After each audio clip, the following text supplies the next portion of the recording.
या फिल्ममध्ये तुमचा जो पोस्टर दिसतंय ते तुमच्या आत्ताच्या वयापेक्षा आणखीन एक पिढी पुढचं आहे ते, किंबहुना दोन पिढ्या पुढचं आहे. तर आत्ता इतकं सगळं धोबी पछाडमधला रावडी आम्ही एकदम भाई पाहिलाय, त्यानंतर एकदम या लुकमध्ये तुम्हाला बघणं मला जरा थोडंसं जड वाटतंय. नाही पण तीच तर खरी मजा आहे या कॅरेक्टरची, की ती कॅरेक्टर टोटली वेगळी होती आणि ही अगदी अगदी त्याच्या अपोजिट कॅरेक्टर आहे. आणि ही ती अपोजिट जेव्हा कॅरेक्टर आहे तेव्हाच ती करण्यामध्ये जास्ती मजा आहे असं मला वाटलं.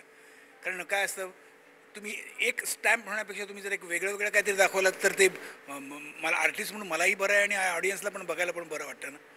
त्यामुळे म्हटलं ही जी कॅरेक्टर मला सापडली की ही कॅरेक्टर आनंदी पण आहे, दुःखी पण आहे, कुठेतरी त्याला फील पण होत आहे.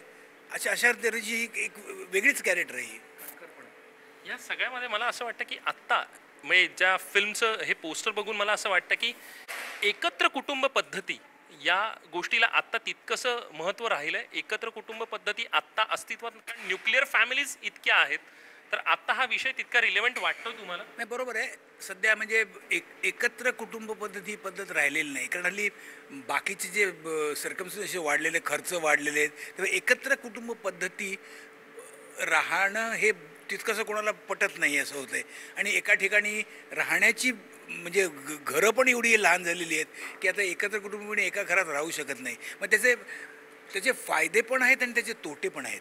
या अशक्यता जी आहे ती संपवून तू शक्यतेच्या पातळीवर आणले सचिन. पहिली फिल्म आहे आणि इतके दिग्गज कलावंतांना घेऊन तू करतोयस.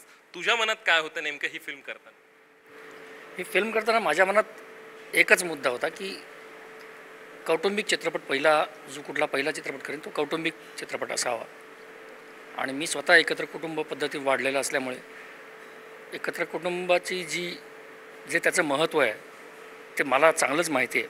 मामा, थोडीशी संसार हा जो हिंदी सिनेमा होता त्याच्या वळणाने जाणारा सिनेमा आहे की आणखीन वेगळ्या पद्धतीचा आहे? एकत्र कुटुंब पद्धती म्हटलं की मनात पहिलं तोच सिनेमा आहे, तो क्लिक झाला की तसंच वाटतं. हां, तसं एकत्र कुटुंब पद्धतीवर बरेच पिक्चर आलेले आहेत. सगळ्यांचा एक हे परिपाक म्हणून म्हणजे काही गोष्टी काही पिक्चरमध्ये दाखवल्या गेल्या, काही पण ह्या सगळ्या मॅक्झिमम काय काय होऊ शकतं हे सगळं ह्या एका पिक्चरमध्ये आलेलं आहे. संसारचा थोडासा तसा बऱ्याच पिक्चरचा त्याला वास येईल, त्याबद्दल काही हे नाही. पण तो मुळात त्याचा जो थ्रेड आहे, तो थ्रेड कितपत रन करता येईल, कितपत कसा खुलवता येईल, एवढंच या पिक्चरच्या बाबतीत बघितलं गेलं आहे. कारण ह्याच्यातल्या ज्या घटना आहेत ह्या कुठं ना कुठेतरी घडत असतील, कोणीतरी हे अनुभवलेलं असेलच.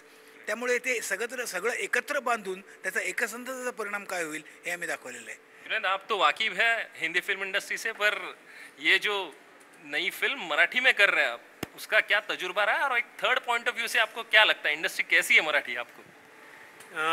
हर इंडस्ट्री की अपनी अच्छाइयाँ और बुराइयाँ होती हैं, तो मैं यहाँ पर बुराइयाँ गिनाने नहीं आया हूँ. मैं अपनी तरफ से अच्छाइयों को लेकर के उसको कितना और उसमें मैं इन्हांस कर सकता हूँ, अपने एक्सपीरियंस जो हिंदी के हैं उसको लेकर मैं और कितना इन्हांस करता हूँ उसकी कोशिश बिल्कुल की है मैंने. I am very happy making a film जिसमें एटलीस्ट मेरे साथ मैं एक बड़े मतलब इंडस्ट्री की सबसे बड़े कलाकार मेरे साथ काम कर रहे हैं. मेरे लिए बहुत बड़ा सौभाग्य, सुपरस्टार. तो मेरे लिए सबसे बड़ा सौभाग्य वहाँ से शुरू होता है कि पहली फिल्म मैं अगर इंडस्ट्री में कर रहा हूँ और एक बड़े स्टार के साथ कर रहा हूँ, उसके बाद आगे अगर हमने कोशिश करके हम सब पूरी टीम ने मिलकर खूबसूरत फिल्म बनाई है तो उसका रिजल्ट भी आई एम श्योर पब्लिक अच्छा ही देगी हमको.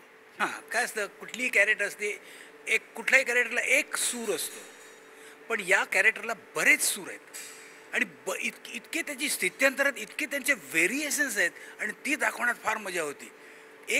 कॅरेक्टर एका धर्तीनं चालवण्यात जी मजा असते त्याच्यापेक्षा हे वेगवेगळे त्याची स्थित्यंतर दाखवणे फार चॅलेंजिंग आहे असं मला वाटतं.